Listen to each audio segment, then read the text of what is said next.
1947 को हमारा देश अंग्रेजों की गुलामी से मुक्त हुआ, या यूं कहे कि अंग्रेजों की सत्ता समाप्त होकर के वो सत्ता भारतीयों को हस्तांतरित हो गई। क्योंकि आजादी के तो बड़े विस्तृत अर्थ होते हैं।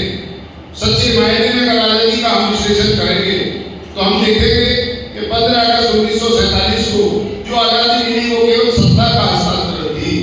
अंग्रेजों के हाथ से सत्ता भारतीयों के हाथ में आ गई, परंतु आजादी के जो अर्थ थे कि गरीब की झोपड़ी तक रोशनी पहुंचे, गरीब के घर तक शिक्षा पहुंचे, गरीब का भी कुछ रहन सहन का स्तर उठे, गरीब के घर में भी रोटी बने, इन सब चीजों का जो एक चिंतन होना था, जो व्यवस्थाएं बननी थी, जो नीतियां बननी थी, उन पर उतना सही चिंतन नहीं हुआ जितना होना चाहिए था। मैं ऐसा नहीं कह रहा कि देश ने तरक्की नहीं की, बड़ी भारी तरक्की की, हमारी पंचवर्षीय योजनाएं बनी और तमाम क्रियाकलाप हुए, परंतु सत्ता हस्तांतरण के उपरांत जो व्यवस्थाओं के परिवर्तन होते हैं, जो नीतियों के परिवर्तन होते हैं, जो कानूनों के परिवर्तन होते हैं, जो व्यवस्थाओं के परिवर्तन होते हैं, वो परिवर्तन नहीं हो पाए। शायद इसलिए चीन हमसे बाद में 2 साल बाद आजाद हुआ, उसकी तरक्की बहुत ज्यादा हो गई और इसके हिंदुस्तान में उतनी तरक्की नहीं कर पाया। एक इसका बड़ा कारण ये भी रहा कि जो हमारे देश के नीति निर्माता थे, किसी ने कहा कि हिंदुस्तान को अमेरिका जैसा बनाएंगे, किसी ने कहा हिंदुस्तान को रसिया जैसा बनाएंगे, परंतु हिंदुस्तान को हिंदुस्तान बनाने की किसी ने कोशिश नहीं की। क्योंकि हमारी अपनी परिस्थितियां अलग थी। हम आर्थिक रूप से प्राचीन काल से ही दुनिया में सोने की चिड़िया कहलाते थे। इतना सुंदर मुल्क जहाँ सब साधन, प्राकृतिक संसाधन, पूरी कायनात, जहाँ देश की सर्वोच्चता समान संसाधन हमारे देश के पास थे, परंतु उनका सही उपयोग और उस दिशा में सही सोच न होने के कारण नहीं कर पाए। जहाँ तक शिक्षा का सवाल है, हमारे देश में तक्षशिला और नालंदा जैसे पुराने विश्वविद्यालय जो दुनिया के सबसे बड़े विश्वविद्यालय थे, इसमें कई हजार विद्यार्थी शिक्षा ग्रहण करते थे। 2000 से अधिक तो नालंदा विश्वविद्यालय में शिक्षक थे। और जब डॉक्टर हिंदी ने उसकी लाइब्रेरी को जलाया तो 3 महीने तक इतनी की पुस्तकें लाइब्रेरी के अंदर थी कि 3 महीने तक नालंदा विश्वविद्यालय की जो लाइब्रेरी थी वो जलती रही। तक्षशिला विश्वविद्यालय जो आजकल पाकिस्तान में चला गया बंटवारे में, तक्षशिला विश्वविद्यालय इतना बड़ा विश्वविद्यालय था कि उसके हर दीक्षांत समारोह में महाराज गुरु जी ने और उसके नाम से जानते थे, उसके दीक्षांत समारोह में पधारते थे। आचार्य चाणक्य हमारे उसी विद्यालय में प्रोफेसर थे, आचार्य थे।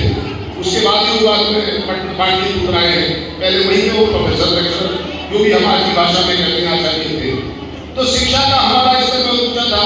आर्थिक रूप से हम दुनिया के अंदर एक अपना सर्वोच्च स्थान रखते थे, परंतु फिर भी हम गरीबी की रेखा के नीचे क्यों चले गए? ये तो निश्चय ही आजादी के अवसर पर विचारने के प्रश्न है और इसका सीधा सीधा सर्वसुचित उत्तर मिलता है कि हमने आजादी को केवल सत्ता का हस्तांतरण माना, जो आजादी के लिए बाद में हमें देश के लिए नीतियां बननी थी और नहीं बनी। और चलिए देख रहे हैं हिंदुस्तानी पिछले कुछ 10 वर्षों में उससे बड़ा भारी काम हुआ है और आज हम दुनिया की 5 नंबर की बड़ी इकोनॉमी बन गए और आने वाले समय बहुत जल्दी दुनिया की 30 नंबर की इकोनॉमी हिंदुस्तान बनेगा। सेना की दृष्टि से भारत बड़ा मजबूत हो गया।